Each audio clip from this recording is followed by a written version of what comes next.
So I'm here to talk about something that's I find to be an essential tool in policymaking, in program development.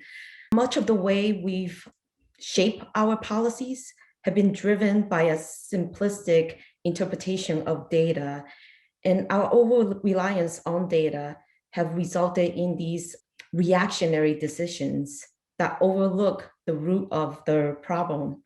Take, for instance, our policies at the southwest border. Whenever the number of asylum seekers, migrants, displaced people increase, our policymakers react with deterrence measures to reduce those numbers. Inherently, this leads to more problems because we never tackle the root of the issue. So the Homeland Security space is chaotic and complicated and defies these linear cause and effect explanations and solutions. To tackle the root causes of problems and understand the complexity of issues, we need to look beyond data sets and charts and understand the issue from multiple perspectives. We need to use radical subjectivity. Radical subjectivity is experience. It is an individual's reflection and interpretation of sense data. It can act as a qualitative baseline information to help us approach a problem. So I developed a concept known as muted voices to help us identify, access, and hear the firsthand experiences of people in a particular ecosystem. Now, muted voices has three components. First, researchers and practitioners must identify the members of a particular ecosystem whose sense data we don't often have access to. And now these are the end users, frontline workers who live and experience a particular system's daily reality. These are not the folks on the periphery. These are not the decision makers, not the agency heads, the budget specialists, or the managers and legislators. Second, researchers and practitioners have to access their unfiltered subjectivity. To do that, we must engage with them substantively in a manner where we, completely immerse ourselves in their world and gain their trust. Finally, researchers and practitioners have to have the sensibility and the emotional intelligence to hear the muted voices. As our world becomes much more automated and screens separate you and I, these skills are critical points of intervention. So in my research of the Southwest border crisis, I wrote fictional narratives from the perspectives of the people who live, work, and pass through the Southwest border. A Honduran migrant displaced by crime and violence, the Border Patrol officer that he encounters at the Mexico-US border, and finally, the USCIS officer who screens him for credible fear. These fictional narratives are based on my own experience working on the border, my background, and the people that I've met. They're the aggregates of primary and secondary sources, such as books and articles, whistleblower reports, agency memos, the conversations I have with my colleagues, as well as the over 1,000 interviews I conducted as a former asylum officer and a current immigration services officer. These fictional narratives are based on real places, practices, and immigration policies and programs. Journeying through the asylum process via these three perspectives can beget a holistic and multi-layer analysis that can produce radical understanding. For instance, the perspective of a Honduran displaced youth, it allows us to understand that as a global superpower, as a regional superpower, the United States share culpability in creating many of the bleak conditions that fuel migration from Central America. These micro level, macro level drivers of migration, such as civil war and violence in the 1980s, the hurricanes and other natural disasters. Remember Hurricane Mitch, I think it was the late 1990s. The deportation of gang members to Central America, as well as Honduran families in the US, Guatemalans, Salvadorians, family ties. These are all very complex drivers, and they intertwine, they compel, and they force a reaction, individual reaction that can reverberate for generations. Now, a day in the life of a Border Patrol agent reveals the effect of strategic, structural, and staffing changes that turn Border Patrol agents from these watchmen on horseback to militarized law enforcement with all kinds of gadgets and tools within their reach. Now, the trauma, stress, desensitization from the daily practices of bordering, ordering, and othering can cultivate and lead to racist and xenophobic views that harm migrants, but they also harm the Border Patrol officers. We see that a lot of them experience emotional turmoil, moral wounds, if you will, that led to 100 suicides among BP agents in 12 years. Finally, the deterrence measures, such as metering, zero tolerance, the Remain in Mexico program, they are seen through the eyes of a USCIS officer. The resulting longer processing time of cases, the reduction in the integrity and quality of the asylum program, as well as the loss of rank and file career civil servants, leads to a weakened immigration system. As a cornerpiece of a democracy, a weak immigration system means a nation unable to manage mobility, security, and global interconnectedness. It undermines our values, our way of life, and our identity as a nation. Hearing muted voices can help us improve our programs, policies, and practices by us experiencing a visceral and human account of the dynamic interactions between a bureaucracy's architecture and the people that within it. This treatment, when combined with empirical data, can help us add to current foundational knowledge in the Homeland Security field. Moreover, the concept of muted voices can expand on the endeavor to centralize the subject, the people, in a compassionate manner. The way the stories of migrants are shared alongside those of Border Patrol agents and USCIS officers, it reveals the humanity in the Southwest border crisis, and it breaks down the notion of the other. It's a much more ethical approach to Homeland Security. As this world becomes increasingly automated and we rely more and more on data, on machine learning, on artificial intelligence, a hyper focus on community, communication, collaboration between people becomes a real necessity in achieving innovation.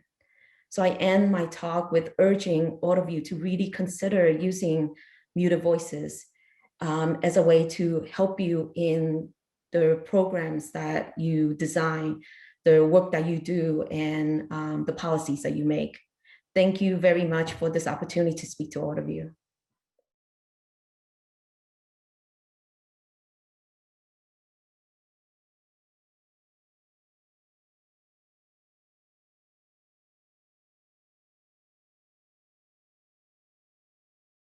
I think these terms have actually led to a lot of problems within this field.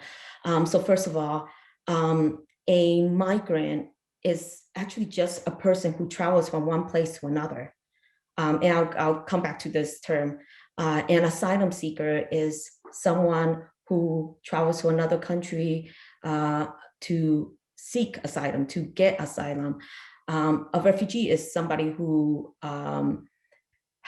basically fled their country on account of being persecuted. So this is already a status that they, when you call somebody refugee, it's a status that they should have already, have attained. Now, a displaced person. Displaced just means leaving one's home because of unforeseen forces, violence. It could be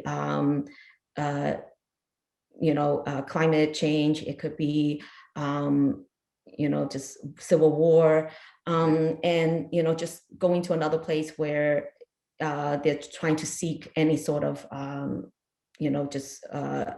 help.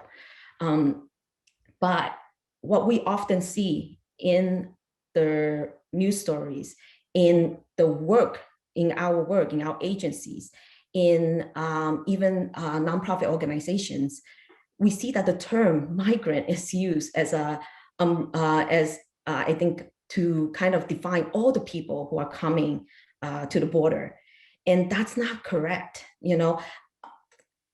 The problem with the term migrant is that we have basically associated it with economics. Now, these folks are leaving because of a need for a better job. They're leaving to earn money to send back home. And that's the idea. But it really is just, it should be just an umbrella term for anybody leaving their home. But we have associated it with just the purpose of financial, economic needs. And we see that constantly in the news stories.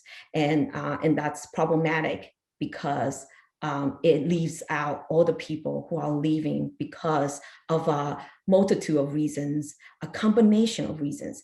A lot of people do leave because they need more money. They need to find some sort of economic opportunity. But also there's no opportunities at their home for a better life, for basic needs, because gang members are controlling their work, or their city or town, or they've already been threatened. They lost their business because a gang member took over their store, or they're being, their family members have been kidnapped or trafficked, and they're afraid that that same thing will happen to them. There's people who leave because the farmland that they have used for years is now no longer accessible to them. It's no longer usable. So there's and that's why I say that the drivers of migration are complex. People leave because they know that they have a family member in the United States who can help them given these complex reasons. So thank you for this question. I'm glad for this opportunity to explain these terms.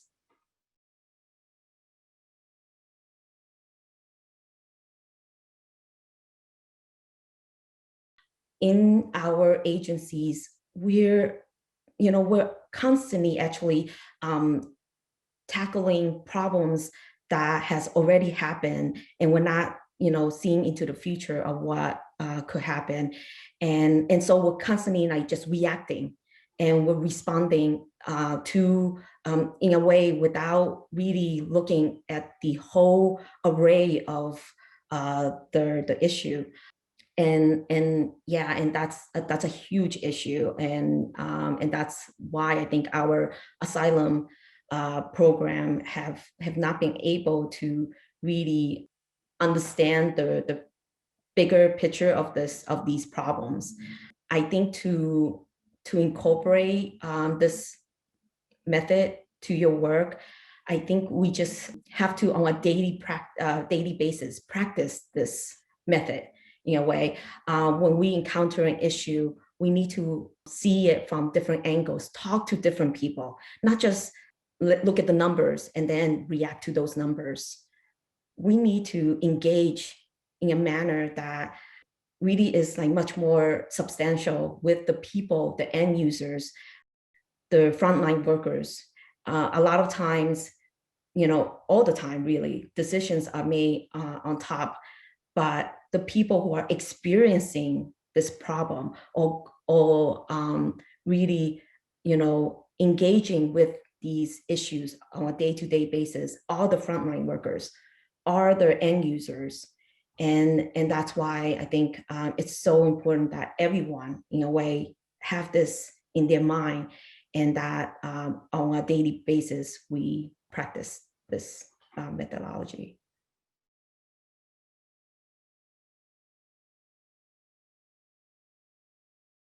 It's a problem within definitely our agencies. I know of many asylum officers, former asylum officers now, who really felt complicit in a lot of their, I guess the programs that they were forced to implement, and some spoke out through interviews with newspapers, through their whistleblower, I guess, phone lines. But yeah, and that's been the way we've been able to access these voices.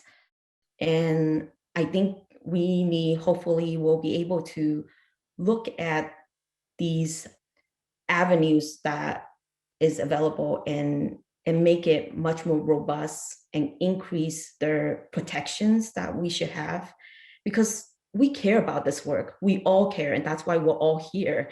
And we want our agencies to improve every day, and to be more effective, efficient, but also more ethical in everything that we do. We believe in the integrity of our work. We took an oath, and that's why I think that's why so many people left the job the last 4 years.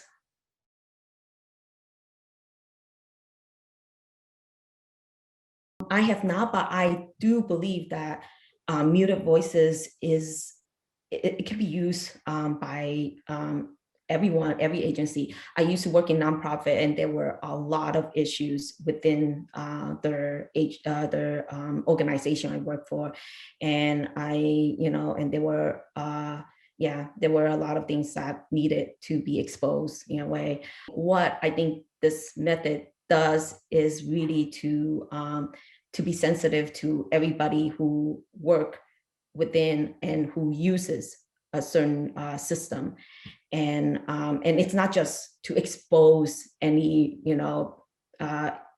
unethical or inappropriate activity. It's just to make sure that we're seeing everything and understanding things in much more comprehensive and holistic way, so that we don't actually lose sight of what is actually the problem, and we actually offer real solutions that can help make things better.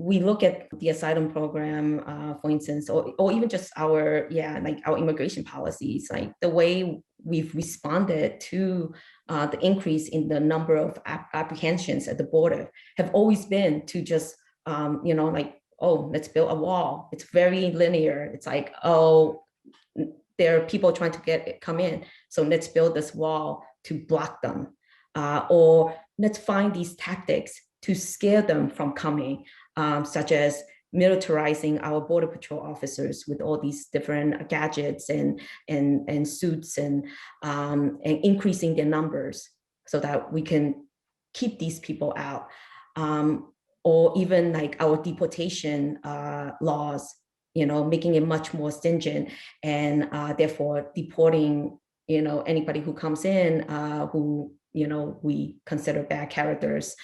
Now, why this is poorly done or not very thoughtful is that there's desperate issues in those countries, and that's why they are willing to risk like walking, taking trains, passing through dangerous areas where cartels are, are their I guess law and order there. But they're willing to risk all of these because their lives are so desperate in those countries. So I think, and that's why I think we have to get to that source of that problem. And that's why it's so critical to hear all of their stories, why they're leaving, what through the generations might have led to all these issues. Another issue I see is that we often think, oh, okay, so their countries are poor, let's give them money. But where do the money go? It's not, it's so, it's not thoughtful, these our responses. And we're doing that again in a way. We're just thinking, hey, we can just give funding to these governments and trickle down to the people. They don't trickle down to the people. Money do not trickle down to the people. It gets handed out to different government officials a lot of times. So that's why we have to, I think more critically and find more creative solutions.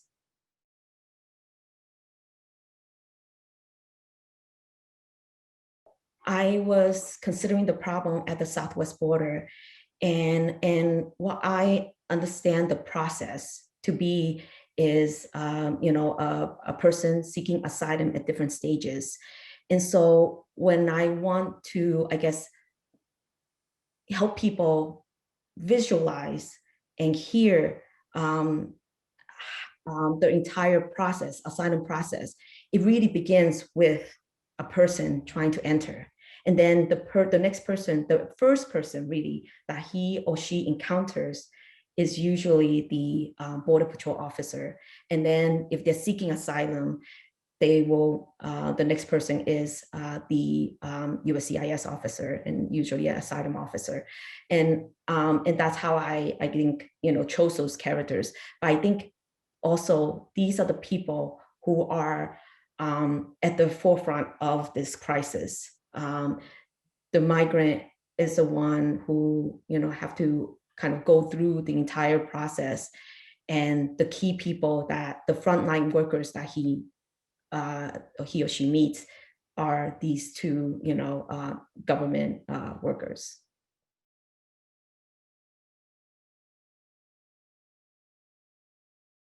I mean, I think it's really like just to have that awareness, and then start like by applying it, like that sensitivity.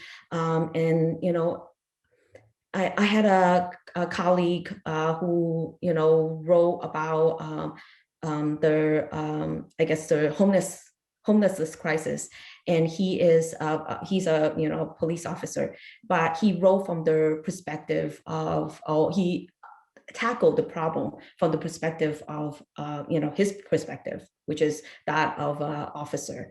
But I think it would be, for me, it would have been very interesting to also talk to some homeless people, to talk to the I guess activists or different like nonprofit organizations who are trying to help the homeless, or who in some way engages with them, and the police officers. That way you can see the issue from different points.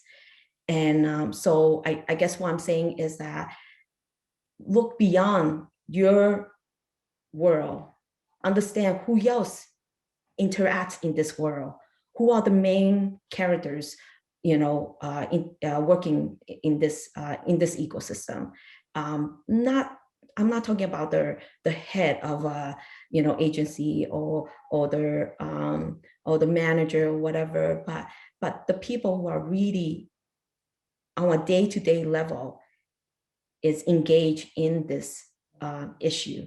And that's, I think, where you would, by talking to them, by engaging with them, hearing what they have to say about an issue, hearing their solutions, and then considering all of these in the research that you do, so that you can produce something that I think would take into consideration all these viewpoints.